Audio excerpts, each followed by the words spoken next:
Hello friends, welcome back to my channel advance English 101 friends. आज की इस video में हम लोग अंग्रेजी के 3 एडवांस स्ट्रक्चर्स को सीखेंगे और उस पर एक से बढ़कर एक सेंटेंस की प्रैक्टिस करेंगे।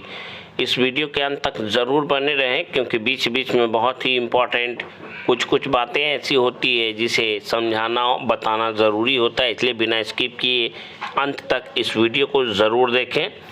और शुरू करने से पहले मैं आपसे एक रिक्वेस्ट करना चाहूँगा, अभी तक आपने हमारे इस चैनल को सब्सक्राइब नहीं किया है तो इसे ज़रूर सब्सक्राइब कर लें ताकि हम मेरे द्वारा हर दिन अपलोड किए जाने वाले नए वीडियो का नोटिफिकेशन पहले आपको मिल सके।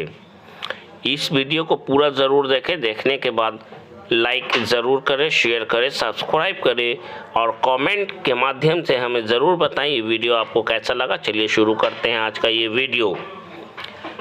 आज का हमारा पहला स्ट्रक्चर होगा आफ्टर प्लस वर्ब की आईएनजी फॉर्म यानी fourth form plus object plus other words, उसके बाद डू प्लस वर्ब की फर्स्ट फॉर्म, उसके बाद ऑब्जेक्ट, उसके बाद अदर वर्ड। जब भी हमें इस तरह का सेंटेंस बोलना हो, ऑफिस जाने के बाद एक फ़ोन करके याद दिला देना। ऑफिस जाने के बाद एक फ़ोन करके याद दिला देना। यहाँ पे याद दिलाने की बात पर जोर दिया जा रहा है, इसलिए ऐसे वाक्यों को बोलने के लिए हम लोग सेंटेंस के शुरू में डू का यूज़ करेंगे। जैसे कि पहला सेंटेंस, ऑफिस जाने के बाद उसे फ़ोन करके याद दिला देना। ऑफिस जाने के बाद उसे फ़ोन करके याद दिला देना। याद देने की बात पे यहाँ पे जोर दिया जा रहा है, तो यहाँ पे डू से शुरू करेंगे याद दिलाने वाली सेंटेंस के लिए। पहले हम लोग बोलेंगे ऑफिस जाने के बाद, तो इसके लिए हम लोग कहेंगे आफ्टर गोइंग टू ऑफिस। उसके बाद डू रिमाइंड हिम, उसे याद दिलाना। Once, do remind him once, एक बार उसे याद दिलाना। बाय कॉलिंग, कॉल करके, एक बार उसे कॉल करके याद दिलाना, या एक बार कॉल करके उसे याद ज़रूर दिलाना। ऐसा भी बोलना हो तो हम लोग कहेंगे do remind him by calling, do remind him once after calling या बाय कॉलिंग। बढ़ते हैं अपने नेक्स्ट सेंटेंस की ओर। कोर्ट जाकर वकील से मिल लेना। यह मिल लेने की बात पर जोर दिया जा रहा है, या फिर यूँ कहें कोर्ट जाकर वकील से ज़रूर मिल लेना। इसके लिए हम लोग कहेंगे, इस सेंटेंस को बोलने के लिए हम लोग कहेंगे after going to court do meet the lawyer. Do meet the lawyer मतलब वकील से मिल लेना या वकील से ज़रूर मिलना। दोनों इसका अर्थ होता है, मतलब होता है।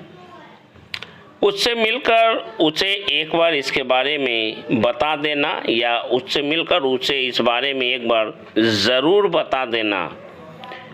Do tell him once after going to him, या फिर यूँ कहें after going to him comma do tell him. बाज़ार जाने के बाद एक बार मुझे कॉल कर देना। After going to market do call me once, या फिर यूँ कहें do call me once after going to market. Do वाला सेंटेंस पहले अगर उठाएंगे हम लोग तो कॉमा नहीं डालना पड़ेगा, बीच में कॉमा देने की ज़रूरत नहीं है। लेकिन आफ्टर से सेंटेंस को शुरू करेंगे तो आफ्टर वाला सेंटेंस जैसे ही ख़त्म होगा कॉमा हमें डालना पड़ेगा।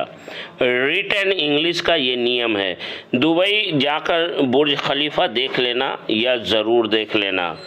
सेंटेंस को बोलने के लिए सबसे पहले हम लोग कहेंगे दुबई जाकर, after going to Dubai comma do watch the Burj Khalifa. Mumbai पहुंचकर उसे कॉल कर लेना। Do call him after going to Mumbai.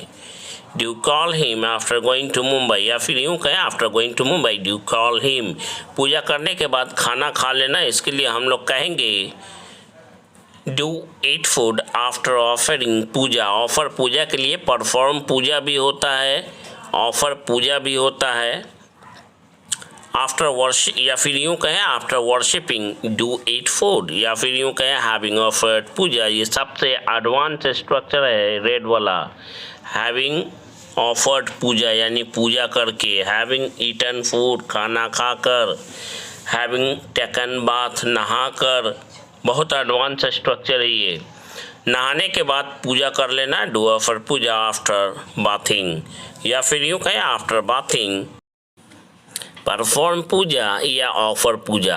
Next हमारा सेंटेंस है किसी से कम नहीं।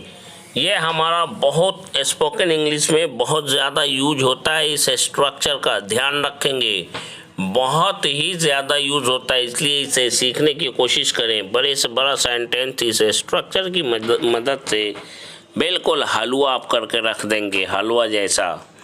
जैसे जब भी बोलना हो, उस पार्टी में वह किसी अप्सरा से कम नहीं लग रही थी, इस ड्रेस में आप किसी हीरो से कम नहीं लग रहे हो, आपका छोटा भाई भी अंग्रेजी बोलने के मामले में किसी से कम नहीं है, आप किसी से कम नहीं है। बिजनेस चलाने के मामले में आपकी पत्नी किसी बिजनेस टाइकून से कम नहीं है।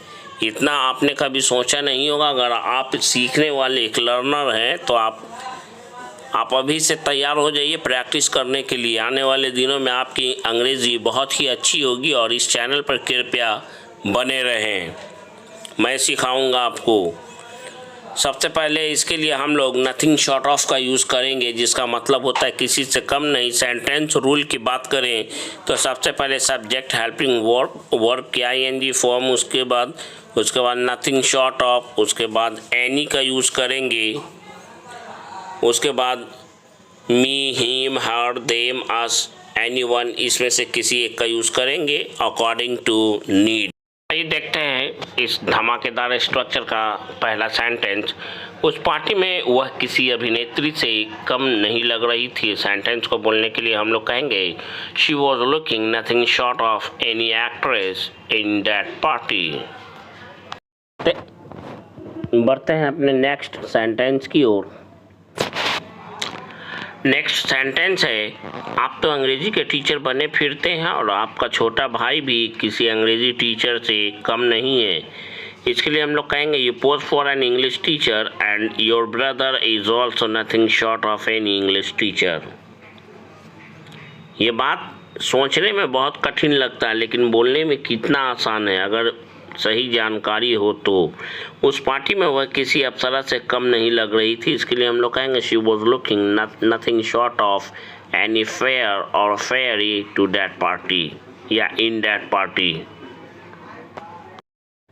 इस ड्रेस में आप किसी हीरो से कम नहीं लग रहे हो। इस सेंटेंस को बोलने के लिए हम लोग कहेंगे you are looking nothing short of any actor in this outfit और in this dress. Dear friends, ये वीडियो आपको अच्छा लगता हो तो इसे लाइक, शेयर, सब्सक्राइब और कमेंट ज़रूर करें। आपका छोटा भाई भी अंग्रेजी बोलने के मामले में किसी से कम नहीं है। इसके लिए हम लोग कहेंगे your younger brother is also nothing short of anyone in terms of speaking English. Your younger brother is also nothing short of anyone in terms of speaking English. In terms of का मतलब होता है के मामले में, in terms of speaking English मतलब अंग्रेजी बोलने के मामले में। आप, मैं, हम में से कोई भी किसी से कम नहीं है। इसे 1 by 1 करके मैं सेंटेंस बना रहा हूँ। You are nothing short of anyone, आप किसी से कम नहीं है। I am nothing short of anyone, मैं किसी से कम नहीं हूँ। He is nothing short of anyone, वह किसी से कम नहीं है। We are nothing short of anyone, हम लोग किसी से कम नहीं हैं। एनी वन ऑफ यू और any one of us is nothing short of any one. Next sentence है बिजनेस चलाने के मामले में आपकी पत्नी किसी बिजनेस टाइकून से कम नहीं है। इसके लिए हम लोग कहेंगे your wife is nothing short of any business tycoon in terms of running a business. Next और लास्ट हमारा आज का स्ट्रक्चर है। हम अक्सर हर दिन इस तरह का सेंटेंस बोलते हैं खाना वाना खा लो, चाय वाय पी लो, पढ़ाई वढ़ाई कर लो, चलो गाना वाना गाते हैं, या मिलना जुलना कभी मिलना जुलना कर लिया करो। इस तरह का सेंटेंस यानी मेन वर्ब हमारा है खाना से मिलता जुलता वर्ड यानी वाना, खाना वाना, चाय वाय, पढ़ाई वढ़ाई। ये खाना के साथ वाना वर्ड के लिए, चाय के साथ वाय वर्ड के लिए हम लोग और समथिंग का यूज़ करते हैं। स्ट्रक्चर देखते हैं सेंटेंस बनाने का। सबसे पहले वर्ब या मेन वर्ड को पहले हम रखेंगे, उसके बाद और समथिंग का यूज़ करेंगे। देखते हैं पहला सेंटेंस, चलो चाय वाय पीते हैं। इसके लिए कहेंगे let's have a cup, let's have T और समथिंग। खाना वाना खा लो, हैव फूड और समथिंग, या ईट फूड और समथिंग। क्या तुमने खाना वाना खा लिया है, हैव यू हैड फूड और something, have you had food और समथिंग। या फिर यूँ कहेंगे हैव यू ईटन फूड और समथिंग। खाना वाना हो गया क्या, आर यू डन ईटिंग और something, are you done eating और समथिंग। खाना वाना हो गया क्या, आर यू डन ईटिंग और समथिंग। चलो नाश्ता वास्ता करते हैं, लेट्स हैव ब्रेकफास्ट और समथिंग, लेट्स हैव ब्रेकफास्ट और समथिंग। चलो नाश्ता वास्ता, मुझे यहाँ कुछ काम वाम मिल सकता है क्या। इसके लिए हम लोग कहेंगे can I have some work or something here, can I have some work here or something. काम वाम कर लो कुछ, do some work or something. काम वाम कर लो कुछ, do some work or something. अंग्रेजी सीख लो, लर्न इंग्लिश और समथिंग। आजकल इसके बिना जॉब पाना बहुत मुश्किल है। Nowadays it is very difficult to find or get a job without it. That's all for today's